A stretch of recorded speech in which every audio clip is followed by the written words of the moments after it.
city than every statewide official courts, because the votes are here. We've got to make the demand on what we get. And that means, as you discuss tonight and going forward, what's important to you, those things need to be solidified. And then, there's a lot of representatives on the south side of this county that you all represent. That you're our constituents. Hold us to task on it. So I'm available anytime.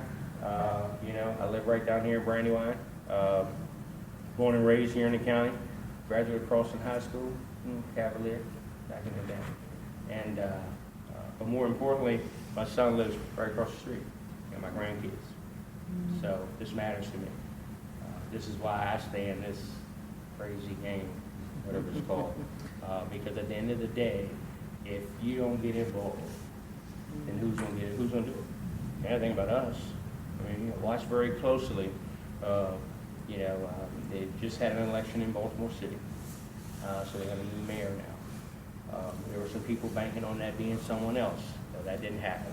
So we'll see the transformation there. And there are other places in this state that they're being moved. There are moves that are being made, and if we're not solid, we could find ourselves on the fringes of getting anything. Even though we're one of the largest tax bases, we certainly spend a lot of money in this area, in this arena, and we've got to demand the things that'll make us continue to grow better here in the county. We've got the #1 resort, new resort in this country, right here in our county. Again, we've got one of the you can rival our university system with any. There's a bill that came through this year to join, like the other Big Ten university systems, to join our flagship, to partner our flagship and our professional schools. That's College Park and Baltimore. So there's a plan for that, which better attracts dollars to our university system and bring more students here, more businesses here. So there's a lot going on. We just can't be on autopilot. We have to drive it. We've got to drive it. We're going to be competing, and I'll say this now, we're going to be competing against those other two jurisdictions. We've been competing against Montgomery County for quite a while, and we're getting ready to compete with Baltimore a little more, right? Because things are changing in Baltimore, which is a good thing, but not at our expense. Right? Not at our expense. We're still the big county, as I call it, and we still make things go in this state. So, any questions before I leave? Yeah, I just have a question. I would understand on a daily basis you would not you or individual members of the legislature communicate with the governor, but his staff, chief of staff, designated people to liaison with the respective committees. What do they say to you to justify this dispersion and unequal disbursement of funds? What explanation do they give to you in a closed room, you being on the appropriations committee? Well, I mean, at the end of the day, Prince George didn't vote for this governor. I understand that, but they just say this is it and just ignore you, or do they give you some type of phony excuse as to why we can see the numbers? Not in closed rooms and not in public. No, they don't give you any excuse. They just tell you, Prince George, Montgomery, and Baltimore didn't vote for this governor. And he might not get invited to the meeting before the meeting. He's at the meeting after the meeting. After the meeting. Yeah. There's some people on his. There's some people on his staff that. Yeah, there's some people on his staff that we've known from years of just working in this system, and at the end of the day, that's pretty much it. I mean, he's repaying those who voted him in, believing that they won't ever get treated fairly because of the big three, right? So it's pretty much their turn. That's how they're playing. I was going to ask, maybe Delegate Miller can respond to that. When the shoe was reversed and we have Democratic governors, do they shut the Republicans out of those jurisdictions that didn't vote for the respective? They have the option to do that. But have they done it? I can't say they have or haven't because I haven't been down there in a while, but they have the option, and you can see by what the counties receive, just as Delegate Jackson has stated, And I'm glad he's on appropriations as opposed to judicial, because he knows the law, but he has not had the exposure and experience to appropriations, which would make him more alert and in tune to what's happening with the funding. Am I correct? I don't like to speak for somebody, but just based on my knowledge of how he operates. And I'm sure he would be able to give us, more and more concise information. The backroom deals that take place, and I mean, let's be real, he may not be a part of that. He's not yet, he's a neophyte, technically. He may not get the invitation to the back room when the leadership meets. And the leadership makes the decision on his committee, and then they come around to the committee members saying, this is what the leadership wants, how the leadership wants you to vote. Depends on his integrity, because that goes on the line sometimes, whether you want to compromise it or you want to remain neutral.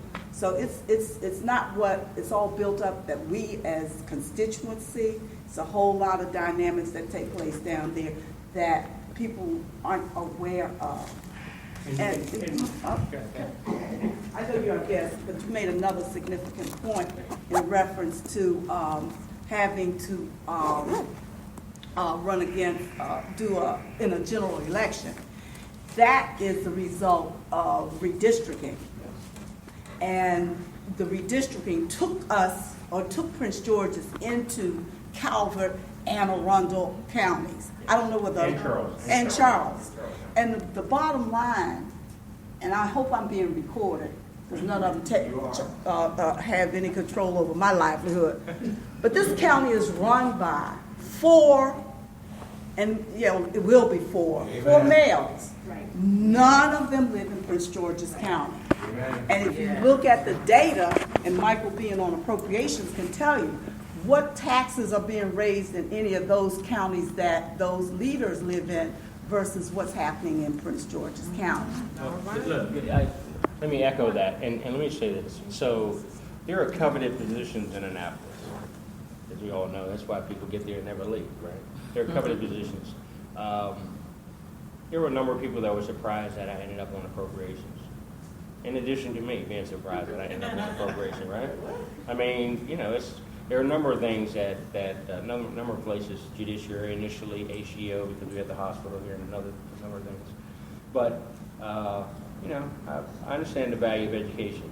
And so I've been educating myself over the last couple of years. I mean, I'm not on capital budget, which is huge, but I sit in on capital.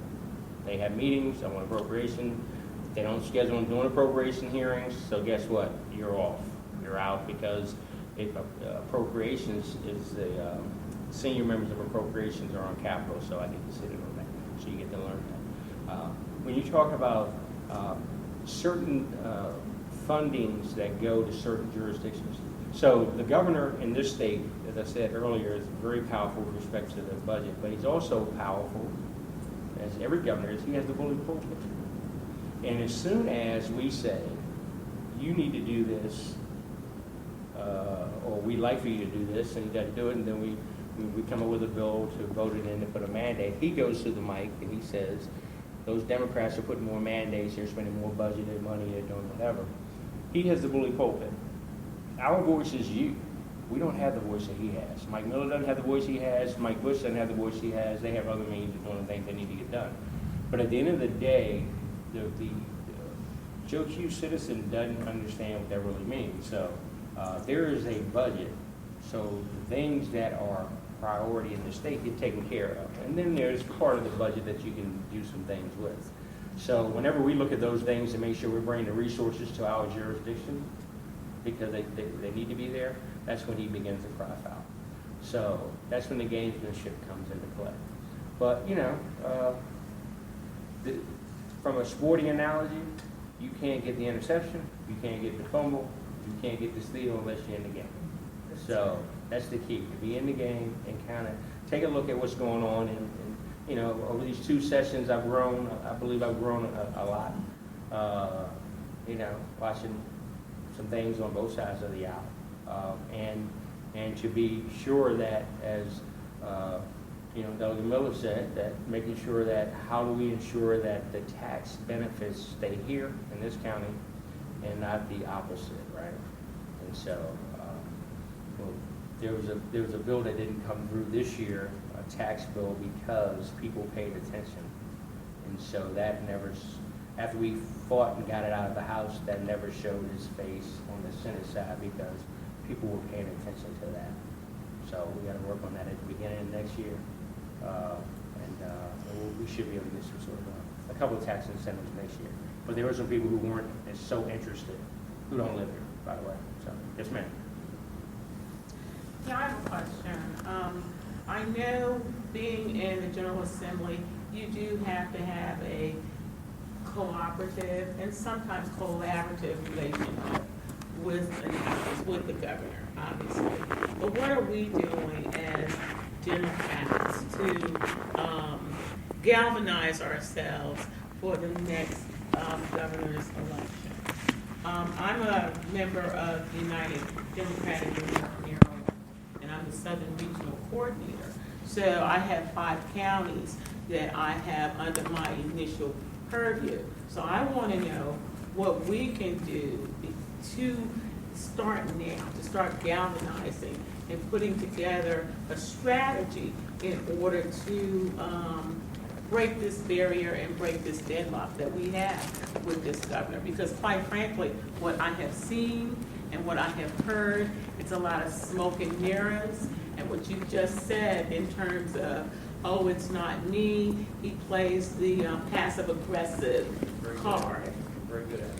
He's a businessman. He's taking that opportunity. Remember, just prior to the unrest in Baltimore, he had heard rumors that the sitting mayor was thinking about running against him or others. And when that unrest occurred in Baltimore, he took that opportunity to essentially take her city over. He took it over, which pretty much buried her politically. But to address your question or your statement as well,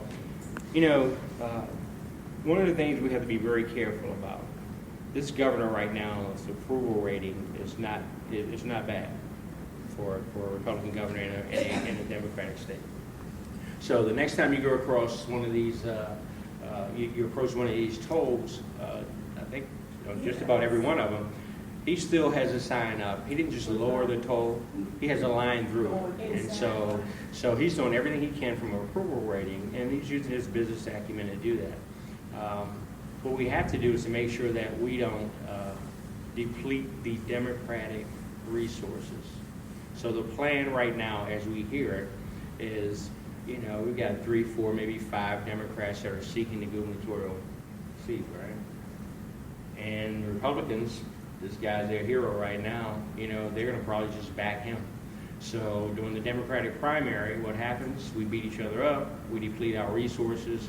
Whomever comes out is going to have depleted resources for those few months leading up to the general election. He'll have $15 million or so, to do the things he wants to do. So we've got to be very careful to screen our candidates very well.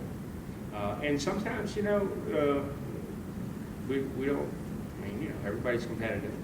Sometimes, we have to look out for what's best for the cause, what's best for the team. And sometimes that's not everyone, jumping into that particular race. So that's going to take a lot.